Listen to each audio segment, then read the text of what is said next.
कहानी north east की है। बहुत सारे क्राइम तक फैमिली मेंबर अक्सर शिकायत करते हैं उधर की कहानी नहीं सुनाते। कहानी करीब 7 साल पुरानी है। कहानी असम की राजधानी गुवाहाटी की है। गुवाहाटी के संतीपुरा इलाके की है। संतीपुर। एक लड़की 2015 में, और ये बात है 30 मई 2015, ये मई का महीना शुरू हुआ अभी। 30 मई 2015 को असम से निकलने वाले हर एक न्यूज़पेपर में इस लड़की की तस्वीर छपती है, और अच्छे काम के लिए। इस लड़की का नाम था श्वेता अग्रवाल। उम्र 18 साल थी तब 2015 में।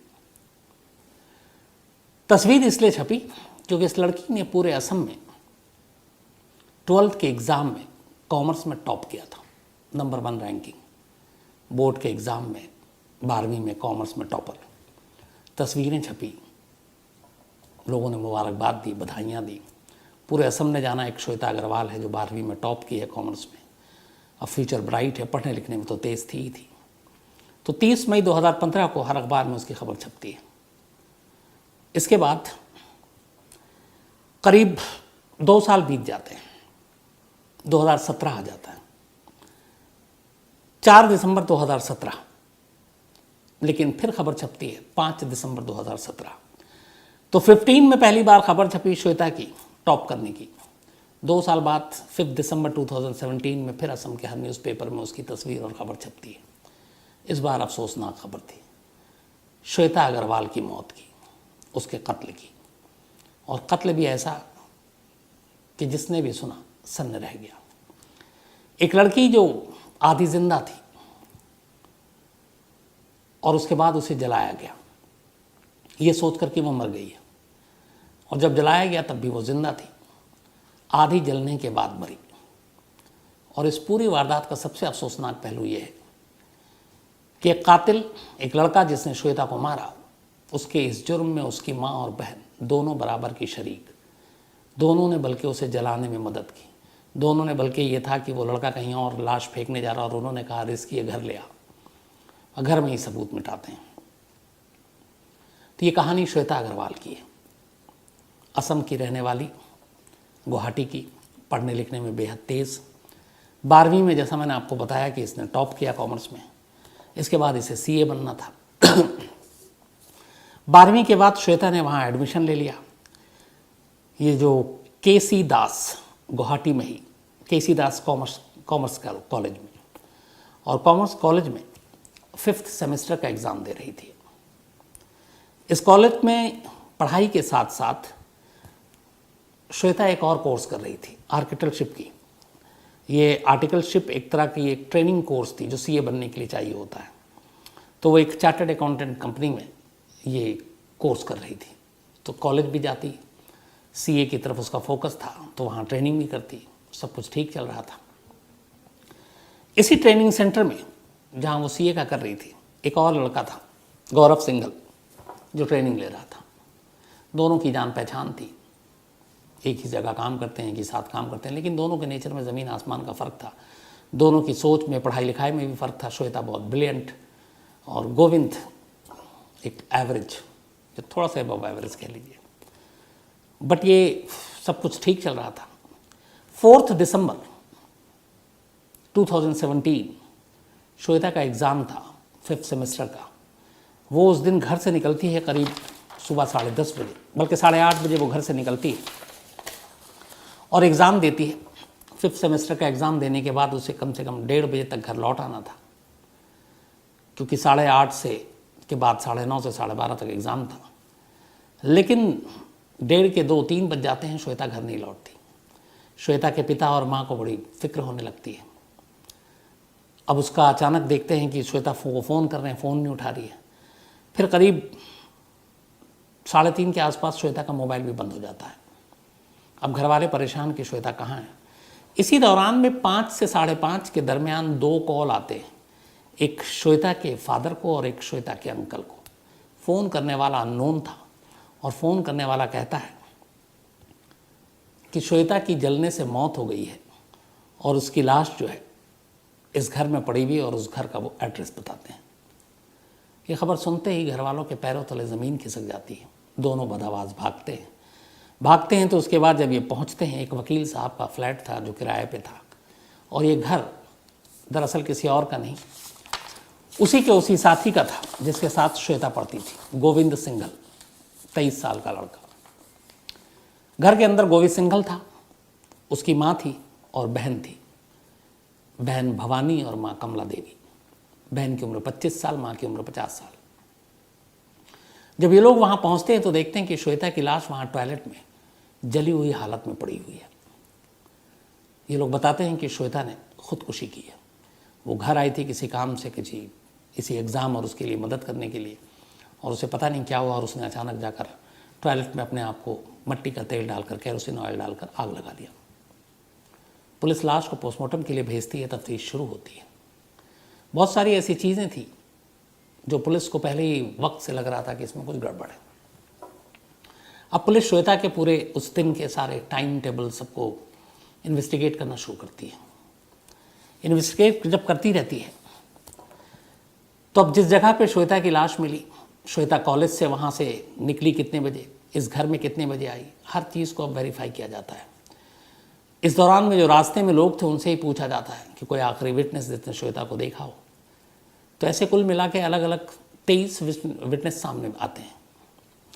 इनमें से एक विटनेस एक सैलून में, एक बार्बर शॉप में काम करने वाला एक लड़का था, पंकज, जिसका घर इस गोविंद सिंघल के घर, जिसकी शॉप जो है गोविंद सिंघल के बिल्कुल घर के पास थी।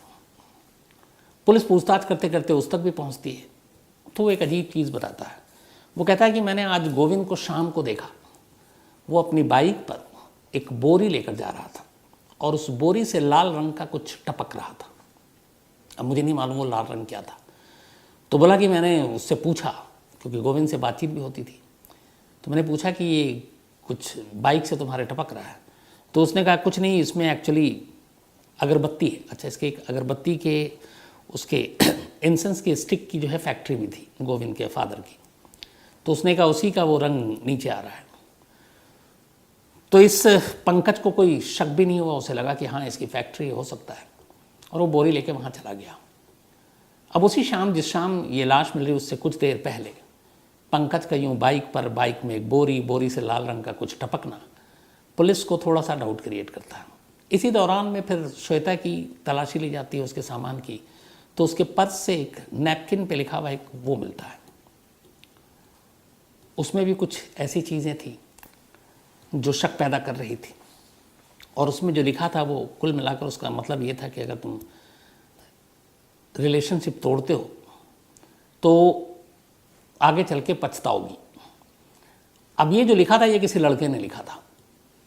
पुलिस ने जब उस हैंडराइटिंग को देखा तो मिलाया तो गोविंद से मिल गया। अब गोविंद ने ये लिखा था वो कॉफ़ी कैफ़े डे के एक उस नैपकिन के ऊपर। अब इसका मतलब ये था कि गोविंद कुछ चाहता था श्वेता से, शायद प्यार करता था, श्वेता मना कर रही है। तो ये सारी चीज़ें सामने जब आई तो पुलिस को गोविंद पे शक हुआ। अब पुलिस ने गोविंद के बारे में पता करना शुरू किया, श्वेता के घर वालों से ही पता करना शुरू किया, श्वेता के उस इंस्टीट्यूट से ही पता करना शुरू किया। तो पता चला कि श्वेता और ये दोनों चूँकि एक ही इंस्टीट्यूट में पढ़ते थे, एक दूसरे को जानते थे, लेकिन श्वेता का इससे और कोई इससे आगे का रिश्ता नहीं था। लेकिन शायद गोविंद एक तरफा प्यार में पड़ गया था, और उसने कई बार कहा था, बल्कि 1-2 मैसेज मिले जो श्वेता ने डाले थे, 1-2 सोशल मीडिया पे भी उसने ऐसे मैसेज डाले थे कि नो मीन्स नो और ऑलवेज नो। तो ये सारी चीज़ें इशारा कर रही थी कि मामला एक तरफा प्यार का हो सकता है। इसके बाद पुलिस ने गोविंद से सख्ती से पूछताछ की। सख्ती से जब पूछताछ की तो गोविंद भी चूँकि एक स्टूडेंट, पेशेवर क्रिमिनल तो था नहीं, फिर वो टूट गया। इस दौरान में पोस्टमार्टम रिपोर्ट भी आई। तो पोस्टमार्टम रिपोर्ट ने यह खुलासा किया कि इस लड़की के पहले सर पे कोई गंभीर चोट आई, फिर उसके वो चाकू मारे गए, 13 जख्म मिले थे शरीर पर, और इसके बाद उसे जलाया गया। और जब वो जलाया गया तब वो जिंदा थी, यानी जलने के बाद उसकी मौत हुई, चोट और खून से नहीं हुई थी। अब इन सारी चीज़ों के बाद उसी टॉयलेट की भी फिर फॉरेंसिक जांच की गई। सब कुछ करने के बाद गोविंद से जब पूछताछ की गई तब गोविंद ने पूरी कहानी बताई। कहानी ये थी कि 4 दिसंबर 2017 को दोनों एग्ज़ाम था। गोविंद ने इससे कहा कि कुछ पढ़ाई में मदद करने के लिए मेरे घर चल चलो। वो पहले भी जाती थी, ये दोनों घर पहुँचे। वहाँ शायद गोविंद ने एक बार फिर उसको प्रपोज़ किया, वो उससे शादी करना चाहता था। श्वेता ने फिर मना कर दिया और इस पर वो गुस्से में आया, दोनों में झगड़ा हुआ और इसी झगड़े में गोविंद ने श्वेता का सर दीवार पे दे मारा। जब उसका सर दीवार पे लगा तो वो शायद बेहोश हो गई। वो बेहोश हो गई और गोविंद को लगा कि ये मर गई। अब उसको अचानक लगा क्या करें। फिर उसने उसको कहा कि अब मर ही गई है तो लाओ पूरा मार देते हैं। उसने फिर चाकू उठाया और उसको चाकू से उसके ऊपर हमला किया। ये सब करने के बाद घर में माँ और बहन दोनों थी। फिर उसके लगा कि अब तो कत्ल हो गया, अब इस लाश से कैसे पीछा छोड़ाएं, पुलिस तक बात ना जाए। उसने लाश को एक बोरी में डाली और बोरी में डालकर बाइक पर रखा और बाइक पर रखकर निकल गया। और उसका इरादा ये था कि वहाँ एक दूर म्यूनिसिपल का गार्बेज है, कूड़ा घर है, वहाँ ले जाकर फेंक देंगे और किसी को पता नहीं चलेगा। तो वो लाश लेकर जा रहा था। उसी दौरान में इस बार्बर शॉप में काम करने वाले लड़के ने देख लिया था, पंकज ने। लेकिन अभी आधे रास्ते ही गया था कि इसकी माँ का फ़ोन आ गया गोविंद के, और माँ ने कहा तुम कहाँ हो? तो उसने कहा कि मैं ऐसे ऐसे यहाँ कूड़े घर में म्यूनिसिपल के अपने घर से दूर लाश फेंकने जा रहा हूँ। माँ ने कहा तुम पागल हो गए हो, ऐसे अगर तुम्हें किसी ने लाश के साथ देख लिया, बोरी के साथ देख लिया तो 10 विटनेस आ जाएंगे, आसानी से फंस जाओगे। अब यहाँ देखिए एक माँ क्या कह रही है, तुम एक काम करो, लाश को घर लेकर आ जाओ। आधे रास्ते से गोविंद वापस अपने घर आता है। घर आने के बाद अब वो लाश को, उस बोरी को ले जाकर टॉयलेट में रखता है, केरोसिन ऑयल लेकर आता है और इसके बाद उसकी माँ और बहन तीनों मिलकर श्वेता की लाश को जलाते हैं। और जब जला रहे थे, अगर उन्हें ज़रा सा भी वो रहता दिल में तो शायद उसकी जान बच सकती थी और वो शायद एक एक्सीडेंट का भी मामला हो सकता था, अगर सिर्फ दीवार सर पे लगी थी, जब तक चाकू नहीं मारा, फिर भी इलाज से जान बच सकती थी। और एक कत्ल और एक अटेम्प्ट टू मर्डर में बहुत फ़र्क होता है। बट उन्होंने सोचा कि मार ही डाला है। उसके बाद श्वेता को जला दिया, एक तरह से आधा जिंदा। जब श्वेता पूरी तरह से जल गई, इसके बाद उन्होंने फ़ोन किया श्वेता के चाचा और घर वालों को और कहा कि श्वेता ने इस घर में खुदकुशी कर ली है।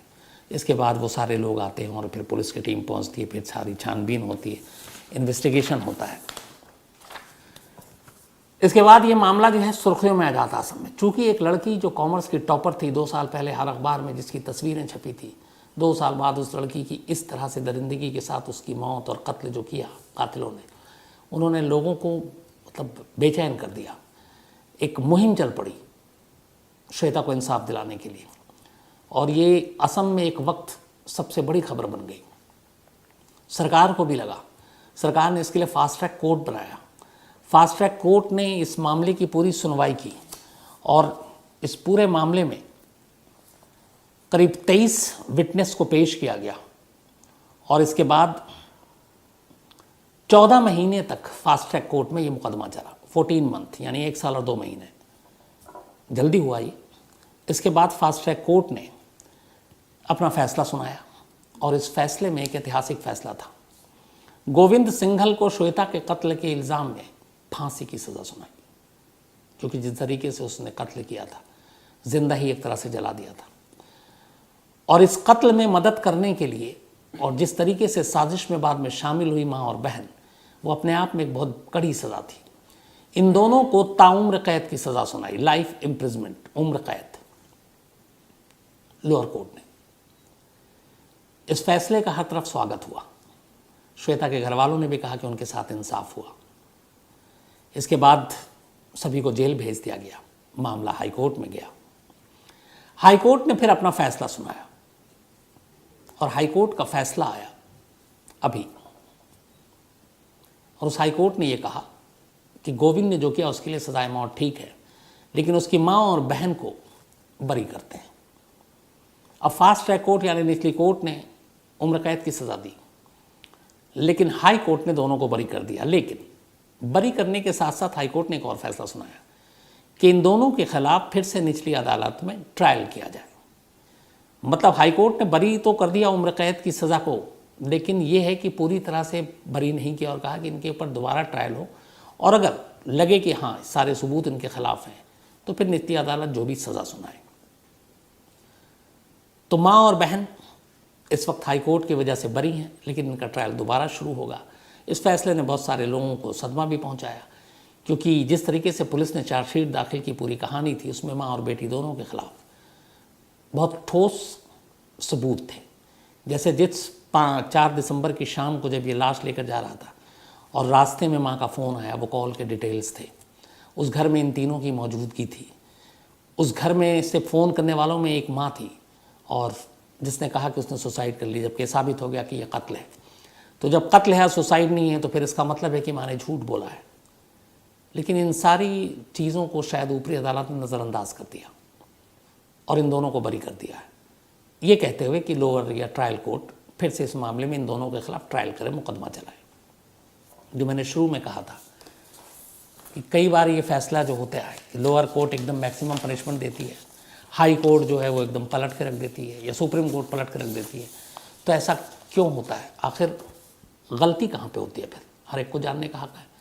लोअर कोर्ट गलती करता है, हाई कोर्ट, लोअर कोर्ट या तो दबाव में कि भैया मीडिया ट्रायल हो गया, लोग क्या कहेंगे, या मैं छोड़ दूं तो प्रेशर है, ऊपरी जज क्या कहेंगे अपने ऑर्डर में, तो इसलिए जो भी केस है मैक्सिमम पनिशमेंट दे दें, ये कहकर अपना पल्ला झाड़ लेते हैं। या वो बहुत ईमानदारी से सारे सबूत को सामने रखकर अपना फैसला देते हैं। तो अगर वो सारे ईमानदारी से रख कर देते हैं तो फिर हाई कोर्ट क्यों पलट देता है? और अगर वो नीचे वाले जज, नीचे वाली कोर्ट दबाव में, प्रेशर में, मीडिया ट्रायल में फैसला सुनाती है, तो फिर ये भी गलत है। ऐसा क्यों होता है? क्योंकि ये केस का ही कत्ल हो जाता है ऐसे में। तो ये वो सारी चीज़ें हैं जो मुझे लगता है कानून के जानकारों और विद्वानों को इसके बारे में सोचना चाहिए, क्योंकि ये ज़रूरी नहीं है कि हर फैसला कि सारे कोर्ट गलत दे, लेकिन हाँ ये भी ज़रूरी नहीं है कि अगर कोई एक फैसला है और पलट दिया जाए तो वो गलत ही है, सही भी होता है। क्योंकि हमने देखा है कई बार पुलिस की इन्वेस्टिगेशन, चार्जशीट, वो सारी चीज़ें कैसे बदल जाती हैं, कैसे एक बेगुनाह को अदालत में सज़ा हो जाती है, कैसे एक गुनहगार अदालत से छूट जाता है। तो इन बारीकियों पर नज़र रखने की सख्त ज़रूरत पड़ती है। इस श्वेता के केस ने ये सवाल फिर से उठाया कि जिसे उम्र कैद की सज़ा मिली, उन दोनों को बरी क्यों?